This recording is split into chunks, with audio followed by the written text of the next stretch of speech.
আসসালামু আলাইকুম। কেমন আছেন সবাই? সকালে চা খাবো। চা খাওয়ার জন্য পানি চুলে বসিয়ে দিয়েছি। এসে দেখি চায়ের কৌটায় চাটা ঢালা নাই। তো আমার বাসার চাটা অনেক আগে থেকেই মাহিয়ার বাবা একটা স্পেশাল কাজে সিলেট গিয়েছিল, একদম সিলেটের অরিজিনাল চা সে নিয়ে আসছে। আমি বলেছিলাম যে অরিজিনাল চা নিয়ে এসো, সিলেটের স্থানীয় চাগুলো অনেক কালারফুল হয় আর খেতেও একটু টেস্টি। তো আমাদের বাসায় আমি একাই সচরাচর চা খাই, বাচ্চারা খুব একটা খায় না, ওরা দুধ চা খায়। আর মাহিয়ার বাবা অফিসের কাজ যদি থাকে বেশি তখন সে রাতে বিশেষ করে দুধ চাটা খায় যেন রাতে সজাগ থাকা যায়। তো চা ঢালতে গিয়ে দেখেন অবস্থা, আমি টেবিলের উপর ফেলে দিয়েছি। এই সমস্ত কাজ আগে থেকে করে রাখা ভালো। আর এদিকে রান্না করব, এই জন্য আবার তেল কৌটা ঢালা ছিল না।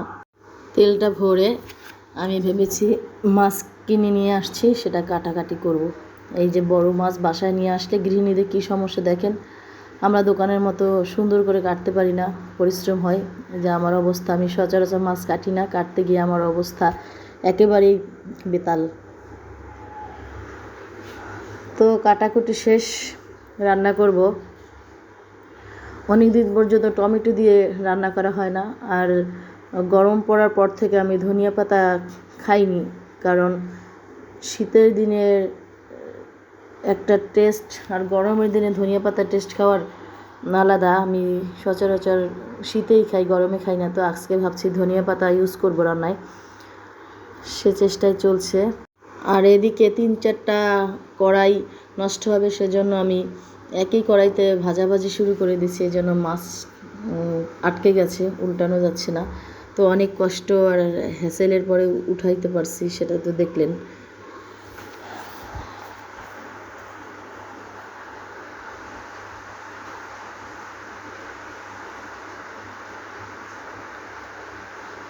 আমি যখন রান্না করছিলাম তখন অনেক বৃষ্টি পড়ছিল বাইরে, তো ভেবেছিলাম খিচুড়ি রান্না করব। তো খিচুড়ি লেমন্স বাসায় ছিল না, তো রান্না আসার জন্য আর করতে পারি নাই। আজকে এটা দিয়ে চালিয়ে দেবো ভাবছি। খিচুড়ি অন্য কোনো দিন খাবো, সেদিন শেয়ার করব। ঢাকাতে এই এক সমস্যা, গ্যাস থাকে না। বিভিন্ন ধরনের ইলেকট্রিক কুকারের উপরে আমরা এখন ঝুঁকে পড়েছি, যেটা অনেক দুর্ঘটনার কারণ হয়, অথবা অনেক ইলেকট্রিসিটি বিল আসে, যেটা আয়ের সাথে ব্যয়ের ব্যালেন্স করা কষ্টের। যাই হোক, সবার জন্য শুভকামনা রইল, সবার যেন ব্যালেন্স করে চলতে পারেন, এই দোয়া আল্লাহর কাছে করি। এদিকে কথা বলতে বলতে রান্না প্রায় হয়ে আসছে। এদিকে বাচ্চাকে স্কুলে আনতে যাব, সে তাড়াহুড়োর ভিতরে কাজ করতেছে। বলেছিলাম বৃষ্টি হলে খিচুড়ি খাবো, তো খিচুড়ির এলিমেন্টসগুলো আমি আগেই গুছগাছ করতেছিলাম। তো দিয়ে দেখি যে আমার যে পোলার চালগুলো পোকে ধরে গেছে। দেখে আমি যে কি আহত আর শকড হয়েছি আপনাদেরকে বোঝাতে পারবো না। কি করব ভাবতে পারছিলাম না। পরে হঠাৎ মনে পড়লো যে আমার মায়ের কাছ থেকে শেখা একটা টোটকা, চালে যদি কখনো পোকা লেগেই যায় তখন একটা পাতলা কাপড়ে অথবা এরকম একটা জালি ব্যাগে কিছু পাউডার করা হলুদ মরিচ এরকম পোটলা করে বেঁধে চালের মধ্যে দিয়ে রাখলে পোকাগুলো নাকি অটোমেটিকই রিমুভ হবে। এটা আমার কাছে শুনে আশ্চর্য লাগছে, এগুলো কি সম্ভব? তো আমি একটু ট্রাই করলাম যে আসলে এই ঘটনা কতটা সত্য।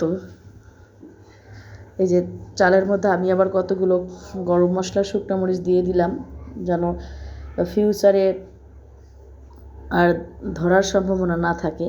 এগুলো যা ধরে ফেলছে এগুলো নিজে নিজে রিমুভ হবে, আবার ফিউচারেও ধরবে না, সে ব্যবস্থাও করে দিচ্ছি। এটা কেউ যদি করে থাকেন আমি জানি না, এটা ভীষণ কার্যকরী সত্যি। এটা আমি দিয়ে প্রায় 7-8 ঘন্টা রেখে দিয়েছিলাম। পরের দিন উঠাই দেখি যে সত্যি পোকাগুলো নিজে থেকে দূরে সরে গেছে, আর আমার চালগুলো আগের মতো সুন্দর হয়ে গেছে। আর বক্স করে আমি রেখে দিছি। সত্যি একটা স্যাটিসফ্যাকশনের ব্যাপার, অনেক ভালো লেগেছে দেখতে। আর শিখেও ফেললাম যে এভাবেও ঘরের শস্য দানাগুলো সংরক্ষণ করা যায়। এখন আগের দিনে এগুলো ছিল না, আমরা শস্য দানাগুলো নষ্ট করে ফেলতাম, ফেলে দিতাম। আর এখন আর এগুলো করতে হয় না। কত রকমের টিপস, কত রকমের সলিউশন আমরা এখন দেখতে পাই। আপনারা কতটা দেখতে পাচ্ছেন জানি না, একটা পোকাও নেই, বিশ্বাস করবেন কিনা জানি না।